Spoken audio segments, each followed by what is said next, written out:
Hey guys, how's it going? Kevin Cleary here with a knife video for you.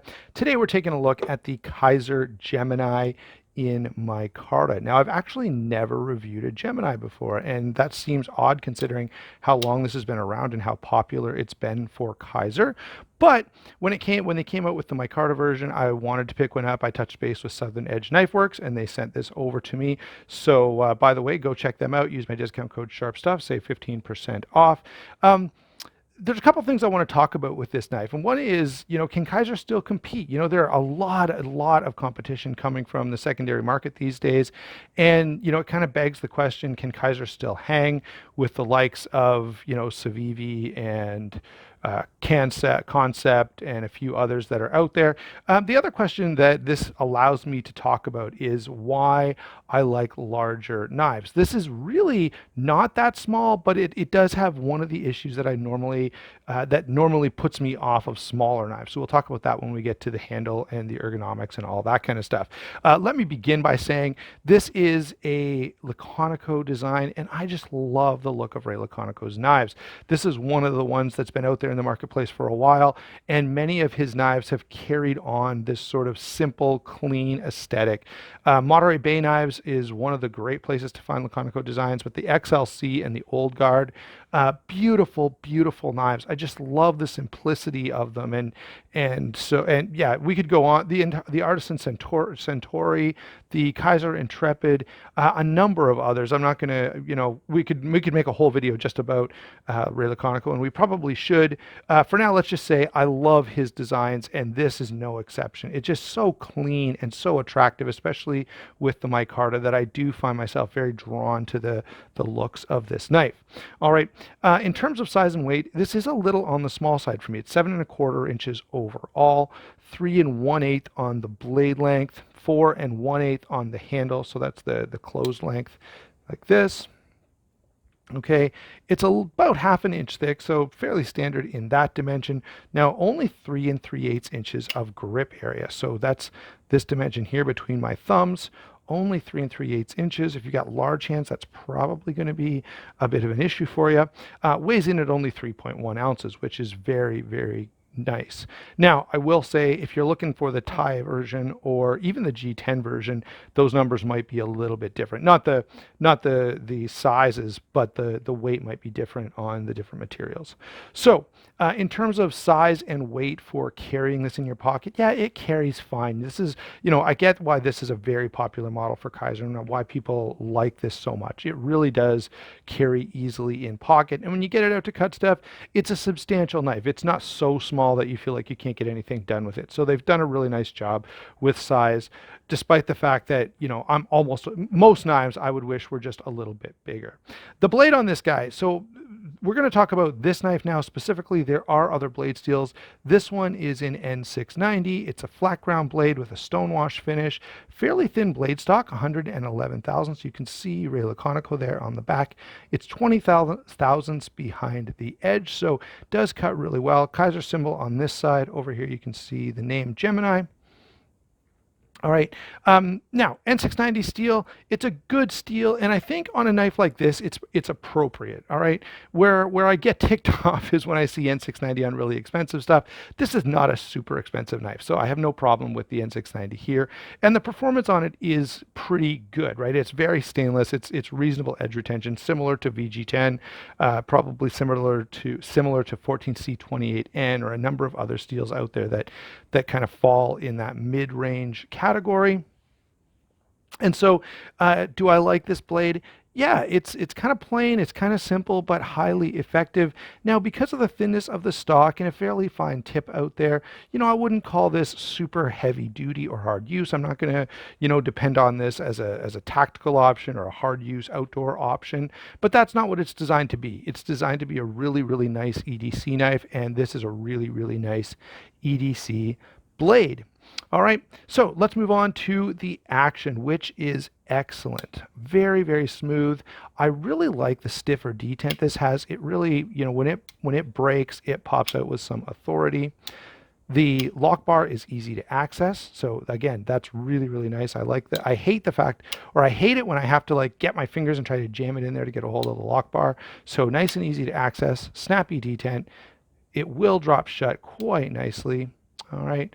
So yeah, I'm pretty happy with the action on this knife. Again, especially at this price point, nothing to complain about whatsoever. It's fast, it's smooth, it's functional, all the things that we've come to expect from a modern day folding knife. Now, let's move on to the handle. This is obviously one of the big stories about this knife, and I have to say it is a beautifully done handle.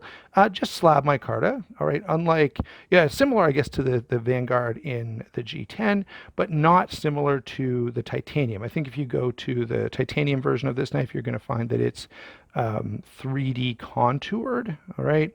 Here it's just a slab of micarta over stainless steel liners, and it is attractive. Now the blue handle, I mean the blue hardware, that I feel like I could take it or leave it. I don't think it hurts the knife, but I think it would clean the knife up a little bit and embrace the simplicity of the design if they just went with standard steel finished hardware without any blue ano.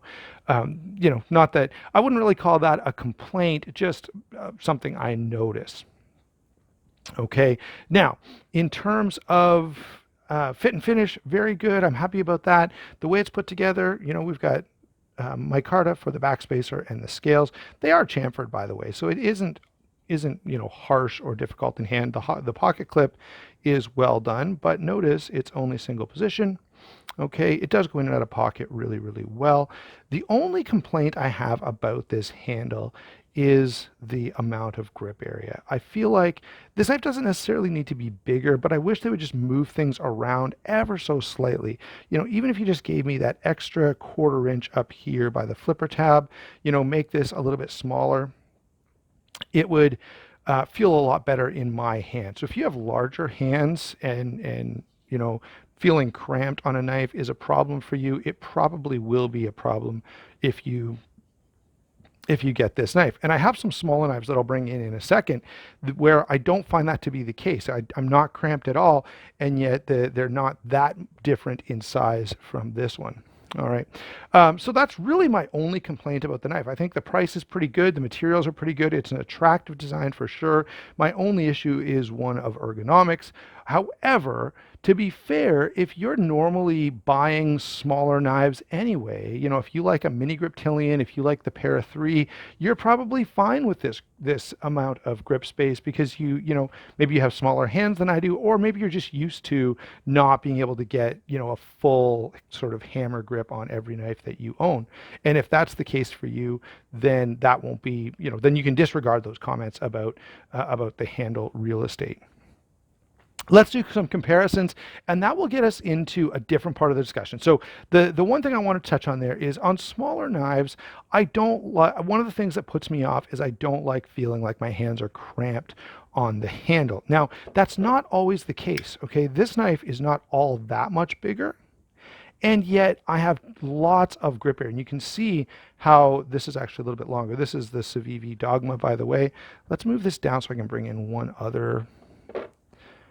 This knife, we did a side-by-side comparison with the Gemini. Maybe we should do one with the Dogma as well. Here again, though, I have a similar, I find a similar thing happens. I've got a fair bit of room here. Even though this is a smaller knife, I don't feel like my hand is cramped on the handle. So that's something that for me anyway is really important. I like to feel like I've got something I can really get a hold of if I ever need to do a lot of work with it. I guess the other thing I should point out is on the Dogma, you've got that option to choke up, and that does make a difference. The other thing I want to talk about is let's bring in that knife as well. Let's bring in the real steel. Things are getting a little cramped here, but there are a lot of overseas makers. We've got a couple of them demonstrated right here. And the question becomes, how does Kizer in general hold up? And I've got to say, I think they're doing an okay job. Number one, the fact that this knife has still done pretty well, all right, that is, by all accounts, these have actually sold pretty well, and you can't even always get them. So that tells me something, that people do appreciate this knife, whatever I may think about the grip area. Okay, so Kizer seems to be doing pretty well. Are there some areas they could use some updates, some refreshers? Yeah, I think in terms of materials, in terms of design, there are a couple little things. Adding some little touches like this layered G10 from Civivi is something interesting and different. Um, some different unique design elements. Kizer, it's sort of like, you're going to get a flipper on bearings. Well, Real Steel has departed from that quite significantly here. We've got, yeah, it's a flipper, but you've got a thumb stud here. You've got a deployment hole. And so being a little bit creative and stretching those boundaries a little bit, I think Kizer could do well. Now they do have, I've got a knife on the way, the Kizer Lat, which is interesting, and one that I'm really pretty excited to take a look at, because it, I think, maybe is doing some of those things that, taking some cues from some of the other makers. So I think Kizer, at this point anyway, their place in the overseas, budget-ish market is pretty well secured.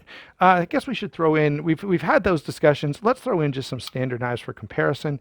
There is a Para 2, so that, I think most of you are familiar with the Para 2. Let me say one thing while we're looking at these two. This makes my point about the handle. So the Para 2 is actually a knife I really like. Really like.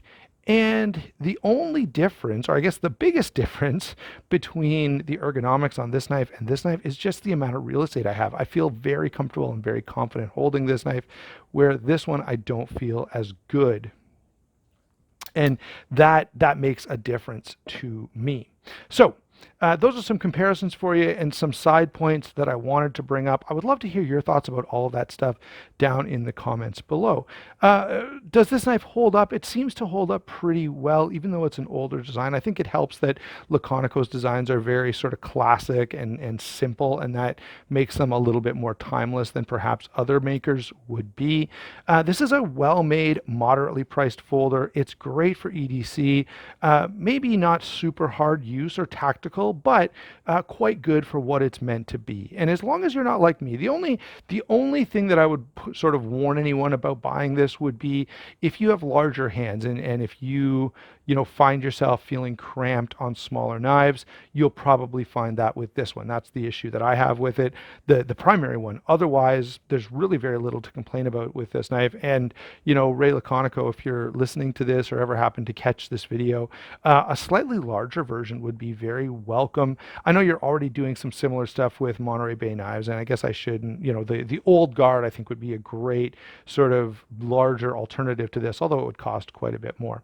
All right, thanks a lot for watching, guys. Don't forget to like and subscribe. And again, don't forget to check out Southern Edge Knife Works, who sent this to me.